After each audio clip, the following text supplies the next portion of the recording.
Doctor Padekallu Vishnu ಭಟ್ಟರೊಂದಿಗೆ ಹಳಗನ್ನಡ ಕಾವ್ಯ ಶಾಸ್ತ್ರ ಅಧ್ಯಯನ ವಾಹಿನಿಯಲ್ಲಿ ಜನ್ನನ ಯಶೋಧರ ಚರಿತೆ ಉಪನ್ಯಾಸ ಮಾಲೆಯನ್ನು ಕೇಳುತ್ತಿದ್ದೀರಿ.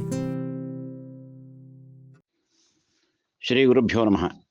ಜನ್ನನ ಯಶೋಧರ ಚರಿತೆಯ 4ನೆಯ ಅವತಾರದಲ್ಲಿ 32ನೆಯ ಪದ್ಯ ಈ ರೀತಿಯಲ್ಲಿದೆ. ಇವು ಮೊತ್ತ ಮೊದಲಣುವ್ರತ ಮಿವು ಮಸುಳದೆ ನಡೆದೊಡೈಹಿಕ ಮುತ್ರಿಕಮೆಂಬಿವರೊಳ್ ಸಮಸುಖಿಯಪ್ಪಂ ಭವಭವದೊಳ್ ದುಃಖಿಯಪ್ಪ ನೀವು ಮಸುಳ್ದಾತಂ. ವಿಂಗಡಿಸಿ ಓದೋಣ. ಇವು ಮೊತ್ತ ಮೊದಲ ಅಣುವ್ರತಂ, ಇವು ಮಸುಳದೆ ನಡೆದೊಡೆ ಐಹಿಕ ಆಮುತ್ರಿಕಂ ಎಂಬ ಇವರೊಳ್ ಸಮಸುಖಿ ಅಪ್ಪಂ ಭವಭವದೊಳ್ ದುಃಖಿ ಅಪ್ಪಂ ಇವು ಮಸುಳ್ದಾತಂ. ಇವು ಮೊತ್ತ ಮೊದಲ ಅಣುವ್ರತಂ. ಈಗ ಹೇಳಲಾದಂತಹವು ಮೊತ್ತ ಮೊದಲ ಅಣುವ್ರತಗಳು. ಇವು ಅಂದ್ರೆ ಈ ಹಿಂದೆ ಹೇಳಿದಂತಹವು ಅಂತ ಅರ್ಥ. ಯಾವುದು? ಕೊಲೆಯಾಗದು, ಪುಸಿಯಾಗದು, ಕಳಲಾಗದು, ಪೆರರ ಪೆಂಡಿರಳು ತನ್ನ ಮನಂ ಸಲಲಾಗದು, ತೀರದುದ ಕಲವರಲಾಗದು. ಯಾರು? ಪರತ್ರಯಂ ಬಯಸುವಮಂ. ಪರತ್ರೆಯನ್ನು ಬಯಸುವವನು ಅಂದ್ರೆ ಅನಂತರದ ಸುಖವನ್ನು, ಆತ್ಯಂತಿಕವಾದ ಸುಖವನ್ನು ಬಯಸುವವನು, ಮೋಕ್ಷವನ್ನು ಅಂತ ಅರ್ಥ. ಮೋಕ್ಷವನ್ನು ಬಯಸುವವನು ಈ ನಿಯಮಗಳನ್ನು ಅನುಸರಿಸಬೇಕು, ಈ ಧರ್ಮವನ್ನು ಆಚರಿಸಬೇಕು ಎಂಬುದಾಗಿ ಆತ ಹೇಳಿ ಅದರ ಮುಂದಿನ ವಿಷಯವನ್ನು ಹೇಳ್ತಾನೆ. ಅದರ ಮೊದಲು ಆತ್ಮನ ವಿಷಯ ಬಂತು. ಆತ್ಮನ ವಿಷಯವಾದ ಮೇಲೆ ಈಗ ಧರ್ಮ ಏನು, ಮನುಷ್ಯ ಮೋಕ್ಷಕ್ಕಾಗಿ ಮಾಡಬೇಕಾದಂತಹದ್ದೇನು ಎಂಬುದನ್ನು ಮುನಿಗಳು ಹೇಳ್ತಾ ಇದ್ದಾರೆ. ಅಕಂಪನ ಮುನಿಗಳು ಚಂಡಕರ್ಮನಿಗೆ ಬೋಧನೆಯನ್ನು ಮಾಡ್ತಾ ಇದ್ದಾರೆ. ಈಗ ಹೇಳಿದಂತಹವು ಇವು ಮೊತ್ತ ಮೊದಲ ಅಣುವ್ರತಂ. ಮೊತ್ತ ಮೊದಲ ಅಣುವ್ರತಂ. ಈಗ ಮೊತ್ತ ಮೊದಲ್ ಎಂಬಂತಹದ್ದು ಒಂದು, ಅಣುವ್ರತ ಎಂಬುದೊಂದು. ಈ ಎರಡಕ್ಕೂ ಸ್ವಲ್ಪ ವಿವರಣೆ ಬೇಕು. ಮೊತ್ತ ಮೊದಲ್, ಮೊದಲ್ ಮೊದಲ್ ಮೊತ್ತ ಮೊದಲ್, ಅತ್ಯಂತ ಪ್ರಾಥಮಿಕವಾದಂತಹದ್ದು ಎಂಬ ಅರ್ಥ. ಈಗ ಮೊದಲು, ಮೊದಲು ಅಂತ ಹೇಳೋದಕ್ಕೆ ಅನೇಕ ಮೊದಲುಗಳಿರಬಹುದು, ಒಂದು 10 ವಿಷಯಗಳಿರ್ಬೋದು. ಅದರಲ್ಲಿ ಅತ್ಯಂತವಾಗಿ ಮೊದಲು ಯಾವುದು ಅಂತ ಅಂದ್ರೆ, ಅತ್ಯಂತ ಅಂದ್ರೆ ವಿಶೇಷವಾಗಿ ಎಂಬ ಅರ್ಥದಲ್ಲಿ ಹೇಳಿದ್ದು, ಅತಿ ಅಂತ ಕೊನೆಯದ್ದೊಂದು ಅರ್ಥ ಅಲ್ಲ. ಮೊದಲು, ಮೊದಲ ಮೊದಲು, ಮೊತ್ತ ಮೊದಲ್. ಈಗ ಮೊದಲ್ ಮೊದಲ್ ಮೊತ್ತ ಮೊದಲ್. ಆ ಕೇಶರಾಜನೇ ಹೇಳಿದ್ದಾನೆ. ಈಗ ಮೊದಲ್ ಅಂತ ಹೇಳುವಲ್ಲಿ ಅದರ ದಕಾರ ಏನಿದೆಯೋ ಆ ದಕಾರದ ವರ್ಗ ಪ್ರಥಮ ಅದು ಮೊದಲಿಗೆ ಬರ್ತದೆ. ಮೊದಲು ಎಂಬುದು ಮೊತ್ತ ಎಂಬ ರೂಪಕ್ಕೆ ಬರ್ತದೆ. ಮೊತ್ತ ಮೊದಲ್. ಮೊದಲ್ ಎಂಬುದರ ಹಿಂದೆ ಮೊತ್ತ ಎಂಬುದು ಬರ್ತದೆ. ಮೊತ್ತ ಮೊದಲ್, ಪ್ರಾರಂಭ ಎಂಬ ಅರ್ಥ. ಹಾಗೆ ತುತ್ತ ತುದಿ, ಮೊತ್ತ ಮೊದಲ್ ತುತ್ತ ತುದಿ, ತುತ್ತ ತುದಿ. ಇದನ್ನು ಮೊಟ್ಟ ಮೊದಲು, ತುಟ್ಟ ತುದಿ ಎಂಬುದಾಗಿ ಹೇಳುವಂತಹದ್ದುಂಟು ಕೆಲವರು. ಆದರೆ ಅದು ಪ್ರಯೋಗ ಸಾಧುವಾದಂತಹದ್ದಲ್ಲ. ಮೊತ್ತ ಮೊದಲ್ ತುತ್ತ ತುದಿ ಆಗ್ಬೇಕು. ಹಾಗೆ ಕಡೆ ಅಂತ ಇದ್ರೆ ಕಟ್ಟ ಕಡೆ, ಯಾಕೆಂದ್ರೆ ಅಲ್ಲಿ ಡಕಾರ ಇದೆ. ಕಡೆ ಎಂಬಲ್ಲಿ ಡಕಾರ ಇದೆ. ಡಕಾರದ ವರ್ಗ ಪ್ರಥಮ ಟಕಾರ, ಟ ಠ ಡ ಢ ಣ.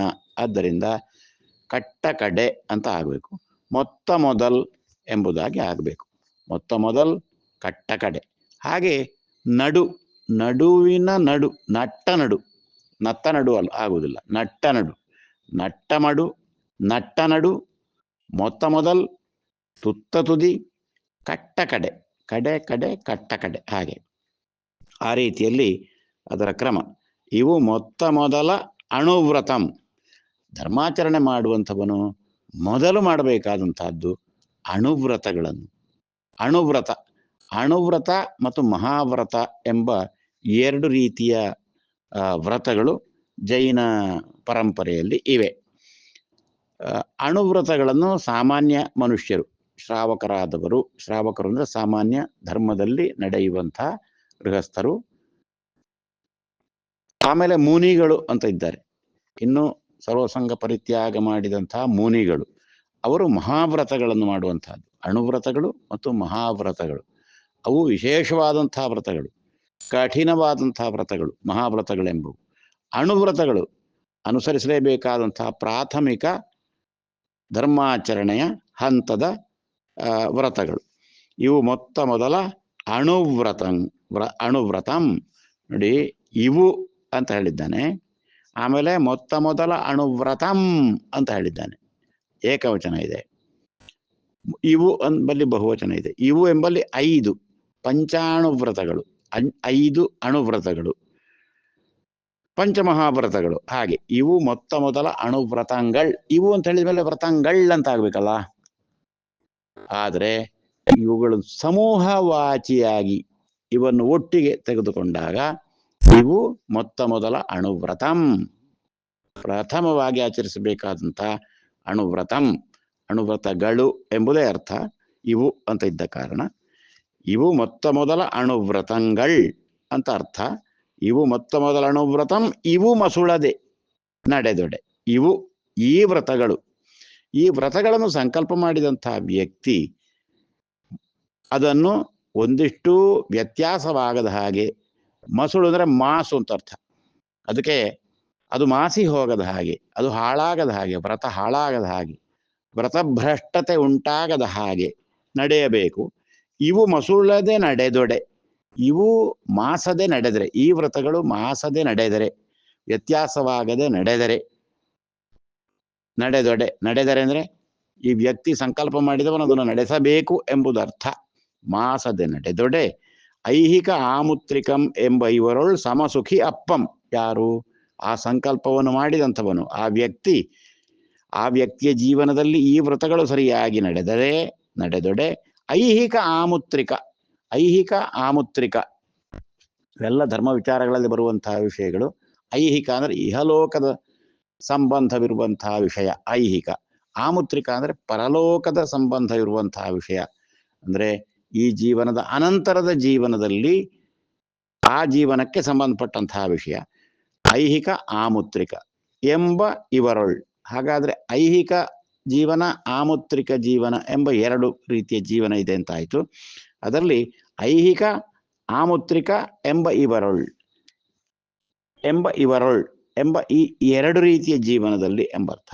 ಐಹಿಕ ಆಮುತ್ರಿಕ ಎಂಬಿವರೊಳ್ ಸಮಸುಖಿಯಪ್ಪಂ, ಆತ ಸಮಾನ ಸುಖಿಯಾಗುತ್ತಾನೆ. ಅಂದ್ರೆ ಇಹಲೋಕದಲ್ಲಿ ಬೇಕಾದ ಸುಖವನ್ನು ಅನುಭವಿಸಲಿಕ್ಕೆ ಬೇಕಾಗಿ ಹಿಂಸಾದಿಗಳನ್ನು ಮಾಡಿ ಕೆಟ್ಟ ದಾರಿಯಲ್ಲಿ ಹೋದವನು ಆಮುತ್ರಿಕದಲ್ಲಿ ಒಳ್ಳೆಯದನ್ನು ಪಡೀಲಿಕ್ಕೆ ಸಾಧ್ಯ ಇಲ್ಲ. ಅದರ ಪರಿಣಾಮವಾಗಿ ಆತನಿಗೆ ಇನ್ನೊಂದು ಜೀವನ ಭ್ರಷ್ಟವಾಗ್ತದೆ, ಹಾಳಾಗ್ತದೆ, ಅಲ್ಲಿ ಕಷ್ಟ ಪಡಬೇಕಾಗ್ತದೆ, ಅಲ್ಲಿ ಹೀನಗತಿ ಬರ್ತದೆ. ಈಗ ಚತುರ್ಗತಿ ಅಂತ ಇದೆಯಲ್ಲ, ಆ ಚತುರ್ಗತಿ ದೇವ, ನಾರಕ, ತಿರ್ಯಕ್, ಮಾನುಷ ಎಂಬುದು. ಅದರಲ್ಲಿ ಹೀನಗತಿ ಅಂದ್ರೆ ಈಗ ತಿರ್ಯಕ್ ಜಂತುಗಳಾಗಿ, ಪ್ರಾಣಿಗಳಾಗಿ, ಕ್ರಿಮಿಕೀಟಗಳಾಗಿ ಜನಿಸುವಂತಹದ್ದು ಅದು ಹೀನಗತಿ, ನೀಚಗತಿ.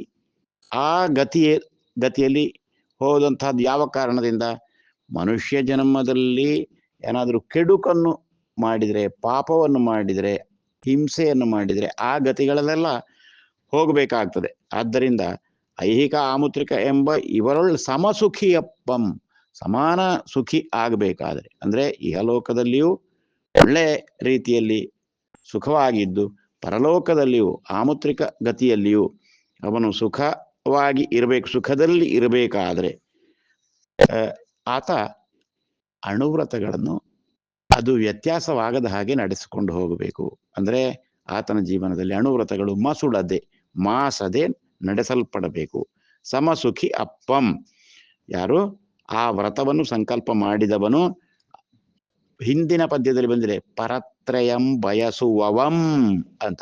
ಪರತ್ರಯನ್ನು ಬಯಸುವವನು ಸಮಸುಖಿ ಅಪ್ಪಂ ಎಂಬರ್ಥ, ಸಮಸುಖಿ ಅಪ್ಪಂ.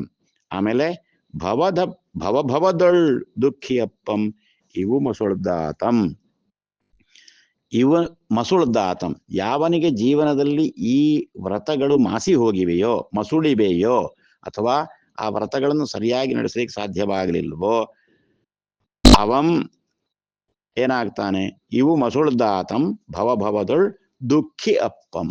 ಜನ್ಮ ಜನ್ಮಾಂತರಗಳಲ್ಲಿಯೂ ದುಃಖಿ ಆಗ್ತಾನೆ. ಭವದೊಳ್ ಅಂತ ದ್ವಿರುಕ್ತಿ ಇದೆ, ಭವದೊಳ್. ಹಾಗೆ ಮಾತು ಮಾತಿನಲ್ಲಿ, ನಡೆಯಲ್ಲಿ, ನೋಟದಲ್ಲಿ ಅಂತ ಹೀಗೆಲ್ಲ ದ್ವಿರುಕ್ತಿಯನ್ನು ಹೇಳುವಂತಹದ್ದುಂಟು. ಅಂದ್ರೆ ಭವದೊಳ್ ಅಂದ್ರೆ ಪ್ರತಿ ಭವದಲ್ಲಿ, ಪ್ರತಿ ಜನ್ಮದಲ್ಲಿ ಅಂತ. ಭವ ಅಂದ್ರೆ ಜನ್ಮ, ಪ್ರತಿ ಜನ್ಮದಲ್ಲಿಯೂ ಎಂಬ ಅರ್ಥ. ನಡೆಯಲ್ಲಿ, ನುಡಿಯಲ್ಲಿ ಅಂದ್ರೆ ಮಾತು ನಡೆಯಲ್ಲಿ, ಅವನ ನಡವಳಿಕೆ, ಪ್ರತಿ ನಡವಳಿಕೆಯಲ್ಲಿಯೂ, ನುಡಿಯಲ್ಲಿ, ಪ್ರತಿ ಮಾತಿನಲ್ಲಿಯೂ ಎಂಬ ಅರ್ಥ. ಹಾಗೆ ಅದು ದ್ವಿರುಕ್ತಿ ಬಂದಾಗ ಪ್ರತಿಯೊಂದರಲ್ಲಿಯೂ ಎಂಬ ಅರ್ಥ ಬರ್ತದೆ. ಭವದೊಳ್ ಪ್ರತಿ ಜನ್ಮದಲ್ಲಿಯೂ ದುಃಖಿ ಅಪ್ಪಂ, ಆತ ದುಃಖಿಯಾಗುತ್ತಾನೆ. ಇವು ಮಸುಳ್ದಾತಂ. ಹಾಗೆ ಪರತ್ರಯಂ ಬಯಸುವವನು ಈ ಮೊದಲ ಅನುವ್ರತಗಳನ್ನು ಮಸುಳದಂತೆ ನಡೆಸಿಕೊಂಡು ಹೋಗಬೇಕು. ಅವನಿಗೆ ಇಹಲೋಕ ಆಮೇಲೆ ಪರಲೋಕ ಎರಡರಲ್ಲಿಯೂ ಸಮಾನ ಸುಖ ದೊರಕುತ್ತದೆ. ಜೀವನದ ಪ್ರತಿಯೊಂದು ಗತಿಯಲ್ಲಿಯೂ, ಅಂದ್ರೆ ಪ್ರತಿಯೊಂದು ಗತಿಯಲ್ಲಿ ಬರುವಂತಹ ಜೀವನದಲ್ಲಿಯೂ ಭವದೊಳ್ ಇವು ಮಸುಳ್ದಾತಂ ದುಃಖಿ ಅಪ್ಪಂ, ದುಃಖಿಯಾಗುತ್ತಾನೆ. ಸುಖವನ್ನು ಪಡೆಯಬೇಕು ಎಂಬಂತಹದ್ದೇ ಗುರಿ. ಜೀವನದಲ್ಲಿ ಸುಖವನ್ನು ಪಡೆಯಬೇಕು. ಲೌಕಿಕವಾದಂತಹ ಸುಖಗಳು ಅವುಗಳಿಗೆ ಮಿತಿ ಇದೆ. ಆಮೇಲೆ ಅನಂತವಾದಂತಹ ಸುಖ ಏನಿದೆ, ಮೋಕ್ಷ ಎಂಬಂತಹದ್ದು, ಆ ಸುಖವನ್ನು ಪಡೆಯುವಂತಹದ್ದು ಜೀವನದ ಉದ್ದೇಶ. ಅವುಗಳನ್ನು ಮರೆತವನು ಈ ವ್ರತಗಳನ್ನು ಸರಿಯಾಗಿ ಮಾಡದೆ ಹೇಗೋ ಇದು ಲೌಕಿಕವಾದಂತಹ ಸುಖ, ಇದುವೇ ಸರಿ ಅಂತ ಅಂದುಕೊಂಡು, ಇದುವೇ ಬೇಕು ಎಂದುಕೊಂಡು ಅದಕ್ಕೆ ಒಳಗಾಗ್ತಾನೆ. ಅದರಿಂದಾಗಿ ಈ ಗತಿಯಲ್ಲಿ, ಅಂದ್ರೆ ಮಾನುಷ್ಯ ಗತಿಯಲ್ಲಿ ಏನೋ ಅಷ್ಟೋ ಇಷ್ಟೋ ಲೌಕಿಕ ಸುಖಗಳನ್ನು ಪಡೆದ್ರೂ ಶಾಶ್ವತವಾದಂತಹ ಸುಖವನ್ನು ಹೊಂದಲಾರದವನಾಗ್ತಾನೆ. ಮಾತ್ರ ಅಲ್ಲ, ಹೀನಗತಿಗಳಿಗೆ ಹೋಗಿ ನವೆಯಬೇಕಾಗುತ್ತದೆ, ಕಷ್ಟಪಡಬೇಕಾಗ್ತದೆ ಎಂಬುದಾಗಿ ಜೈನ ಧರ್ಮ ಹೇಳುತ್ತದೆ. ಜನ್ಮ ಜನ್ಮಾಂತರಗಳನ್ನು ನಂಬುವಂತಹ ಧರ್ಮಗಳು ಈ ರೀತಿಯಲ್ಲಿ ಸತ್ಕಾರ್ಯಗಳನ್ನು ಹೀಗೆ ಮಾಡಿಕೊಂಡಿರಬೇಕು, ಮುಂದೆ ಒಳ್ಳೆಯದಾಗ್ತದೆ. ಆದ್ದರಿಂದ ದುಷ್ಕರ್ಮಗಳನ್ನು ಮಾಡಬಾರದು, ಕೆಟ್ಟ ಕೆಲಸಗಳನ್ನು ಮಾಡಬಾರದು ಎಂಬಲ್ಲಿ ಆ ದೃಢ ನಿಶ್ಚಯವನ್ನು ಹೊಂದಿರ್ತವೆ. ಹಾಗೆ ಬೋಧಿಸ್ತವೆ ಈ ಧರ್ಮಗಳು. ಹಾಗೆ ಜೈನ ಧರ್ಮ ಈ ರೀತಿಯಲ್ಲಿ ಅಹಿಂಸೆಯನ್ನು ಬೋಧಿಸ್ತದೆ. ಆ ಎರಡೂ ಜನ್ಮಗಳ ಸುಖ ಹೇಗೆ ದೊರಕುತ್ತದೆ ಎಂಬುದನ್ನು ಅಕಂಪನ ಮುನಿಗಳು ಚಂಡಕರ್ಮನಿಗೆ ಹೀಗೆ ಹೇಳ್ತಾ ಇದ್ದಾರೆ. ಇನ್ನು ಮುಂದೆ ಅದಕ್ಕೆ ಉದಾಹರಣೆಯನ್ನು ಕೊಟ್ಟು ಹೇಳುವಂತಹ ಸಂದರ್ಭ ಇದೆ. ನಮಸ್ಕಾರ.